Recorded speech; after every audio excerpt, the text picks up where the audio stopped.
চেনাগতের বাইরে গিয়ে মাঝে মাঝে ঘুরে আসলে কিন্তু মনটা ভালো হয়ে যায়। আর সেটা যদি হয় নির্মল কোনো গ্রামে, তাহলে তো আর কোনো কথাই নয়। এই শহুরে একঘেয়েমি জীবন আর একদমই ভালো লাগে না, তখন মনে হয় ছোটো ছোটো গ্রামে যাই। কিন্তু বাচ্চাদের পড়াশোনার কারণে এখন আর অতটা ঘোরা হয় না, যদিও আমি ভীষণ ভ্রমণ পিপাসু। এই দিন ছিল আমার এক দেওরের ছেলের 5 বছরের জন্মদিনের নেমন্তন্ন, সেই সুযোগে যাওয়া হয়েছিল একটি গ্রামে।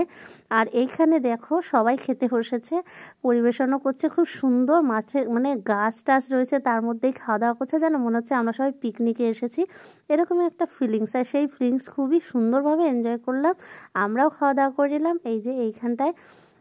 আর এখানে সামনে রয়েছে মাঠ, আবার সেই সাথে রয়েছে রাস্তাও, যেখান দিয়ে ছোটোখাটো গাড়িও যাওয়া আসা করছে। এই যে এবার খেতে বসে গেছি, আর আমরা কিন্তু দারুণ এনজয় করেছি। আর দেখো না, গ্রামে গিয়ে তখন মনে হয় না কোনো কোনো আত্মীয়র বাড়ি আবার আশেপাশে থাকে, সেখানেও মানুষ ঘুরতে যায়, তো আমরাও বেরিয়ে পড়েছি সেরকমই এক আত্মীয় বাড়ি। আর যেতে যেতে রাস্তায় এই যে নতুন ধানের বিচুলি গাদা দেওয়া রয়েছে, এই সমস্ত দেখে না নিজের গ্রামের কথা মনে পড়ে যাচ্ছিলো, মনে হচ্ছিলো যে ছুটে চলে যাই।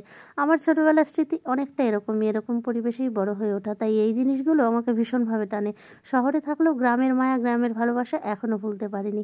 তো আমরা চলেছি সেইখানে, আর আমরা খুব ভালোভাবে ওইখানে টাইম পাস করেছি। আর সেই সাথে দেখুন রাস্তার ধারে এই বাঁশ গাছ, আমার বাড়ি যেখানে ছিল সেখানেও কিন্তু প্রচুর বাঁশ গাছ, আর এই বাঁশ গাছের তলা দিয়ে যেতে যেতে ছোটোবেলার কতই না কথা মনে পড়ছিল।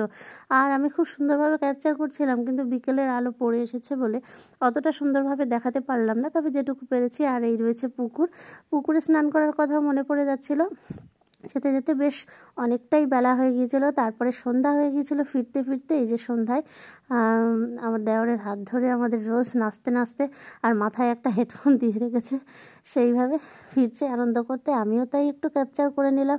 আর তারপরে হেঁটে হেঁটে সেই যে বাড়িতে অনুষ্ঠান, সেই বাড়িতেই মানে আমার মাসি শাশুড়ি বাড়ি ফিরে এসে তারপরে আবার আমরা রওনা দিয়ে দিলাম আমার নিজের গ্রামের বাড়ি যেটা, সেখানে। তো খুব আনন্দ হয়েছে, একটা দিন মনে হলো একদম পিকনিকের মতো কাটলো। তবে এত দূর থেকে না গিয়ে যদি বাড়িতে একদিন থেকে তারপর যেতাম, তাহলে আনন্দটা মনে হয় আরও বেশি হতো, কারণ আমার পৌঁছাতে অনেকটাই দেরি হয়ে গেছিলো। বার্থডে কেক কাটা আমি আর দেখতে পারিনি। ওখানে পৌঁছে দেখি গ্রামের সবাই মাংস কাটাকাটি করছে রাতের জন্য। এখানে কিন্তু আশপাশের লোকও খুব ভালোভাবে হাত লাগায় যে কোনো কাজে, সেটাও একটু ক্যাপচার করলাম। কেমন হয়েছে জানিও। দেখা হচ্ছে নেক্সট ভিডিওতে, ফলো করে